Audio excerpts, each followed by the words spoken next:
बिस्मिल्लाहिर्रहमानिर्रहीम। पीटीआई से तल्लुक़ रखने वाले काफ़ी नौजवान की अल्लामा हादम हुसैन रिजवी साहब की कब्र मुबारक पर हाज़िरी हुई और उन्होंने बाकायदा तौर पर टीएलपी में शमूलियत का ऐलान किया। उनकी वीडियो भी मैं आप लोगों को दिखाऊंगा और जो ख़यालात का उन्होंने इजहार किया वो भी मैं आप लोगों को इस वीडियो के अंदर दिखाऊंगा। लेकिन वीडियो शुरू करने से पहले आप लोगों से एक छोटी सी रिक्वेस्ट है, अगर आपने अभी तक चैनल सब्सक्राइब नहीं किया तो चैनल सब्सक्राइब कर दें, बेल नोटिफिकेशन भी दबा दें ताकि आने वाली नई वीडियोस बआसानी आप लोगों को मिलती रहें और वीडियो को लाइक कर दें। आइए, जो नौजवान पीटीआई को छोड़कर तहरीक लब्बैक पाकिस्तान में शामिल हुए और अल्लामा हादम हुसैन रिजवी साहब के मज़ार के ऊपर उन्होंने क्या गुफ्तगू की, आइए मिल के सुनते हैं उनकी गुफ्तगू। ये हमारे दोस्त हैं, ये शादरा से तकरीबन सारे रहायश रखते हैं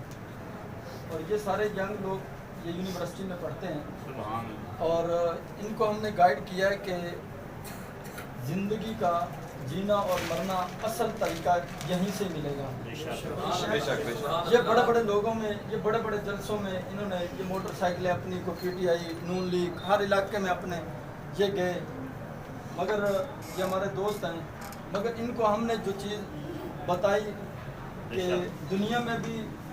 निजात है और आखिरत में भी निजात यहाँ से मिली। और आज ये आए हैं, इन्होंने जो अंदर से खुशबू और जो अंदर से सरकार की मोहब्बत मिली है इनको, ये आज सच्चे दिल के साथ वादा करते हैं कि हम इंशाअल्लाह आइंदा से कहीं भी सरकार की इज्जत की बारी आई या कहीं भी मर मिटने का, जान माल सब कुछ हम सरकार की इज्जत पे कुर्बान करने के लिए तैयार हैं।